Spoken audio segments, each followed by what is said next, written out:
Estamos en 2025. Una inteligencia artificial, ya puede generar bloques de código funcionales en lo que tardamos en tomar un sorbo de café. En segundos, sí. Entonces, en este escenario, si una persona crea un software que es revolucionario, ¿cómo demuestra que fue su idea, su arquitectura, su genio, y no el de una máquina? Esa es la pregunta del millón. Hoy no vamos a debatir la teoría. Vamos a analizar un caso muy concreto. Tenemos sobre la mesa un único documento, pero es un informe denso, casi forense, que detalla la creación de un proyecto, Rosalba Insight IA. Y busca probar, más allá de toda duda, la autoría intelectual de una sola persona. José Miguel Gojordet Muñoz, a quien vamos a llamar JMG. Ok, nuestra misión hoy es desarmar las estrategias que usó, que son increíblemente meticulosas, para construir un rastro de auditoría que sea a prueba de balas. Es una historia de código, sí, pero sobre todo es una lección de gobernanza, de criptografía y de estrategia en plena era de la IA. Y es que es fundamental entender el pánico que se vivía en ese momento, ¿no? A mediados de 2025.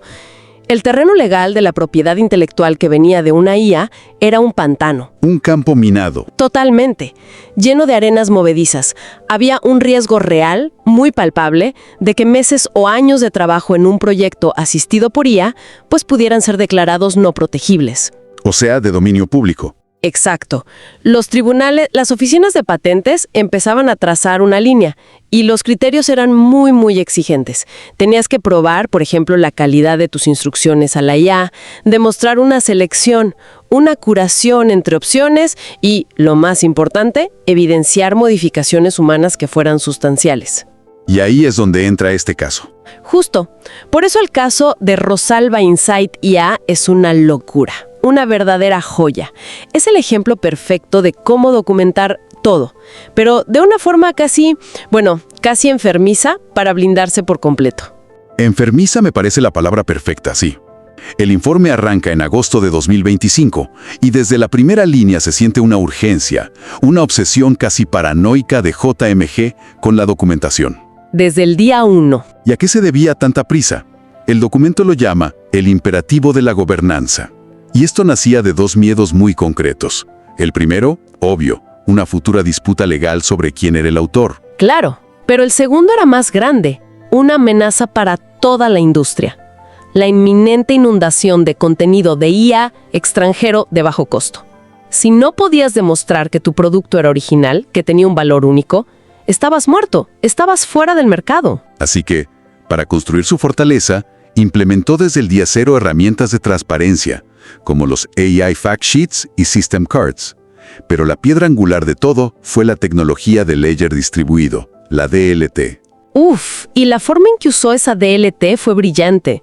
A ver, pensemos en esto de una forma más física, para que se entienda. Vale. Imagina que cada decisión importante del proyecto, un diseño, un comentario, una línea de código, no se guarda en un simple archivo de Word que alguien puede cambiar. No. Entonces, En cambio, se imprime en un papel especial, se mete en una caja de seguridad transparente, se sella con una cerradura única y se le da una copia de la llave a cada miembro clave del equipo. ok, ya veo por dónde vas. Todos pueden ver lo que hay adentro, todos saben que es la versión final y nadie, ni siquiera el propio GMG, puede abrir esa caja para alterarlo. Eso es la DLT en este contexto. Una caja fuerte, transparente y permanente para cada paso del proyecto. Una bitácora del capitán inalterable. Exacto. Y sobre esa base inmutable construyó su primera gran regla, un protocolo que llamó de coautoría obligatoria. Coautoría obligatoria, ¿sí? La norma era simple. Cualquier código que viniera de un asistente de IA debía ser etiquetado explícitamente. Pero, para que ese código pudiera fusionarse con el proyecto principal, JMG debía firmarlo digitalmente como coautor. ¿Cómo? Usando un comando estándar de Git, la herramienta que usan todos los desarrolladores, llamado Co-Authored By. Espera. Eso es brillante en su simpleza. No inventó una herramienta nueva y compleja. Para nada. Usó una función que ya existe, que todos conocen, y la convirtió en un instrumento de prueba legal. Es casi como un truco de judo, ¿no? Usando el propio peso del sistema para su beneficio. Es precisamente eso. Cada commit, cada pequeña actualización del código se convertía en una declaración jurada. Creaba un rastro visible, permanente, de su supervisión humana, cumpliendo así con uno de los criterios legales clave. Y el informe da ejemplos de esto, ¿cierto? Sí, ejemplos concretos. Hay un commit del 15 de agosto de 2025. El registro en la DLT muestra que esa contribución de código se estimó como un 80% humana. 80%. ¿Por qué tanto? Porque la IA había generado una estructura de datos a partir de un archivo, pero lo hizo mal. JMG tuvo que reescribirla manualmente casi por completo. No fue un ok, acepto, fue una intervención profunda. Y la prueba quedó sellada para siempre en esa caja fuerte digital. Ok, entonces ya estableció una base de pruebas inalterable para cada línea de código. Pero una cosa es probar que modificaste el código y otra muy distinta es probar que tú tuviste la idea original. Claro. ¿Cómo conectó esa visión de arquitecto, ese plano inicial, con todo ese trabajo del día a día? Esa es la segunda capa de la estrategia. El 10 de agosto de 2025, JMG finalizó el documento de diseño de software, el SDD, y lo bloqueó en la DLT. Su plano maestro. Exacto, la prueba de su intención original. Era como vaciar los cimientos del edificio en hormigón. Y a partir de ahí, para conectar esa visión con la ejecución, implementó lo que llamó monitoreo del vínculo causal. Suena complejo. La idea era genial. No bastaba con registrar qué se hacía. Había que probar por qué se hacía. Cada nueva función, cada módulo, tenía que estar explícitamente vinculado a un requisito de ese plano original. Así que no había cabos sueltos. Si algo existía en el software, se podía rastrear su origen hasta una decisión inicial suya. Exactamente. Y esto se integró de forma supernatural con la metodología de gestión que usaron, Agile Scrum.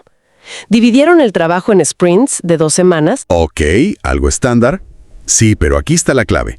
Cada sprint no era solo una unidad de trabajo, era una ceremonia de auditoría. Al final de cada ciclo, en las Sprint Reviews, JMG actuaba como el principal interesado. Revisaba el progreso, daba feedback crítico. ¿Y sus decisiones? Sus decisiones sobre qué priorizar o qué cambiar para el siguiente sprint quedaban, como no, registradas en la DLT.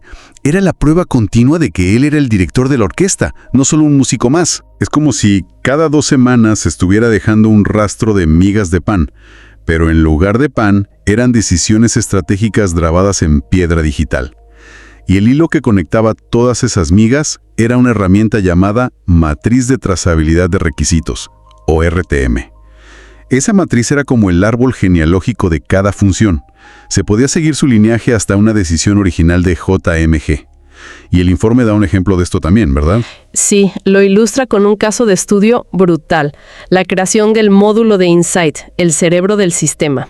JMG no le pidió a la IA que lo creara y ya está. No.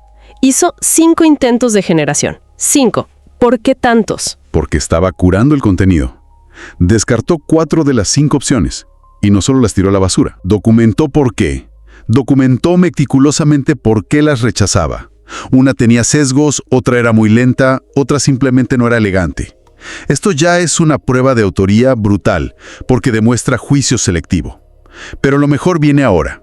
Eligió la 5ª versión, pero no la usó tal cual. La modificó. La modificó sustancialmente. Un momento, 60%. Eso es enorme. Básicamente la IA le dio un borrador muy básico, como un esquema en una servilleta, y él construyó el motor completo a mano. Precisamente. Esto anula por completo el argumento de que la IA escribió el código. La IA en este caso fue apenas, no sé, un pasante. Esa es la conclusión. El registro en la DLT demuestra que JMG realizó un refactoring manual tan profundo que su trabajo representó el 60% del esfuerzo final en ese módulo. Añadió capas de lógica, optimizaciones, seguridad, cosas que la IA ni siquiera había concebido. Transformó una pieza genérica en un activo intelectual propietario y único. Es una prueba demoledora. Tengo que admitir que, de todo el documento, esta es la parte que más me voló la cabeza. Porque una cosa es construir una defensa legal con documentos y registros. Pero otra muy distinta es construir una defensa dentro del propio producto. La idea de no solo ponerle un candado legal, sino un candado técnico que lo hace inútil si te lo roban. Es una genialidad paranoica. ¿Cómo funciona este veneno digital que implementó? Se llama Protocolo de Ejemplos No Transferibles, o ENS. y lo implementaron el 3 de noviembre de 2025. Y esto plantea una pregunta muy importante sobre qué significa ser autor. Porque aquí JMG no está solo usando una herramienta, está construyendo la caja fuerte donde esa herramienta vive. A ver, explícalo. La analogía más simple es la de una llave y una cerradura. El modelo de IA es la cerradura. JMG la diseñó de una forma muy particular para que solo funcionara con datos que tuvieran un recodificado previo, que es la llave. Sin esa llave, la cerradura no abre. ¿Y cómo funciona esa llave en la práctica? Sin entrar en una clase de criptografía. Se aprovecha una debilidad conocida de las redes neuronales. La primera capa de la red, la que recibe los datos, es muy sensible a cambios minúsculos. ¿Ok? GMG diseñó un sistema que, antes de enviar los datos al modelo, les aplica una transformación matemática sutil, casi imperceptible. Para su modelo, que está entrenado para esperar eso, los datos son perfectos y los resultados son correctos. Pero, y aquí está la magia, si alguien roba el modelo y lo intenta usar con datos normales, sin esa llave... No funciona. Exacto. Esas pequeñas diferencias en la entrada se amplifican y generan resultados completamente absurdos, tóxicos. ¡Qué increíble! Es el equivalente a construir un auto que solo funciona con la gasolina que tú mismo refinas. Si alguien lo roba y le pone gasolina común, el motor simplemente se funde. Es exactamente eso. El modelo robado se vuelve inútil, una caja negra que solo escupe basura. Y el mero hecho de haber concebido, diseñado e implementado este cifrado de autorización ligero es una prueba irrefutable de una autoría arquitectónica de altísimo nivel. De hecho, una de las partes más reveladoras cuenta una historia profundamente humana. En octubre de 2025, todo el proyecto estuvo a punto de irse al traste por un conflicto interno. El documento la llama la disputa central. Y era una pelea clásica, ¿eh? Por un lado tenías al equipo de investigación y desarrollo, y plus D, los puristas, enfocados en la seguridad, en proteger la propiedad intelectual a largo plazo. Los que impulsaban ideas como los Ns. Claro. Y por el otro lado, el equipo de operaciones, los pragmáticos, obsesionados con la velocidad, la baja latencia, el rendimiento del producto en el mercado real. Para ellos, los nerds eran un obstáculo que ralentizaba todo. Esta es la pelea de nunca acabar en cualquier empresa de tecnología. Los que quieren ir rápido contra los que quieren ir seguros. Siempre. Generalmente, el jefe impone una solución y un equipo termina resentido. Pero el informe dice que GMG hizo algo diferente. ¿Qué fue exactamente? Porque suena a que logró lo imposible. Su genialidad fue darse cuenta de que el problema no era técnico, era humano. Ah. Era un problema de alineación de perspectivas, y en lugar de dictar una solución desde su torre de marfil como arquitecto jefe, su jugada, que quedó documentada, fue cambiar la mentalidad del conflicto. Quería pasar de un yo contra ti a un nosotros contra el problema. Suena bien, pero ¿cómo se hace eso en la práctica? Implementó una metodología que el informe llama de construcción de historias participativas. Básicamente, sentó a los dos equipos en una sala y en lugar de debatir sobre soluciones técnicas, los obligó a construir juntos la historia del usuario final. Interesante. Tuvieron que definir en conjunto cuáles eran los verdaderos puntos de dolor del cliente. Esto forzó al equipo de I+D a entender por qué cada milisegunda de latencia era crítico y obligó a operaciones a comprender que la protección criptográfica no era un capricho, sino la única garantía de que tendrían un negocio que proteger en el futuro. Y me imagino que la solución que surgió de ahí quedó registrada en la DLT. Por supuesto. La colaboración culminó en una decisión de arquitectura brillante. Encontraron una manera de modificar la implementación de los NEPs para optimizar la latencia, dejando feliz a operaciones sin sacrificar ni un ápice de seguridad, lo que satisfizo a I+D. Resolvió el problema humano. Y ese acto de liderazgo, de resolver un conflicto que amenazaba con destruir el proyecto, es para muchos la prueba definitiva de su autoría. No solo era el dueño de la arquitectura técnica, sino también de la arquitectura humana del proyecto. Entonces, ¿qué significa todo esto? Si juntamos todas las piezas, el informe construye un caso abrumador. La autoría de JMG se sostiene sobre 4 pilares. 4 pilares claves, sí. Primero, la gobernanza y trazabilidad desde el día 1, con esa bitácora inalterable. Segundo, la autoría de código verificada, con el protocolo de coautoría y la prueba del 60%. Tercero, el control arquitectónico y estratégico que se ve en la gestión de sprints y en cómo resolvió ese conflicto. Y cuarto, la defensa criptográfica, con esos ejemplos no transferibles como la firma final del artesano. El caso es contundente. El argumento es que JMG no fue un usuario de IA. Fue el arquitecto que definió el terreno, construyó los muros y diseñó la obra completa. Sin duda. El caso de Rosalba Insight EA nos presenta un manual de operaciones increíblemente robusto, casi una fórmula, para probar la autoría intelectual en esta nueva era. Es forense, es exhaustivo, es prácticamente irrefutable. Pero, y aquí es donde quiero dejar una reflexión final, esto abre una puerta a una pregunta bastante incómoda. Este nivel de gobernanza, con DLT, con protocolos criptográficos a medida, con esa cultura de documentación obsesiva, es extremadamente complejo y, sobre todo, muy costoso. Claro, no es algo que puedas improvisar en un fin de semana en tu garaje. Para nada. Requiere recursos, tiempo, un nivel de conocimiento muy especializado. Y ahí va la pregunta provocadora que nos deja este caso. ¿Se convertirá este modelo en el nuevo estándar de oro para poder reclamar la propiedad de una idea? Una vara muy alta. Altísima. Y si la respuesta es sí, ¿qué pasa con el resto del mundo?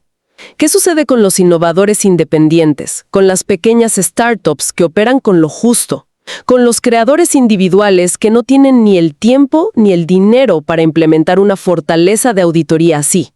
Una pregunta muy potente para cerrar. Estamos entrando en una era donde la propiedad intelectual ya no pertenece a quien tiene la mejor idea, sino a quien tiene los mejores recursos para probarla. ¿Se convertirá la autoría en un lujo que solo está al alcance de unos pocos?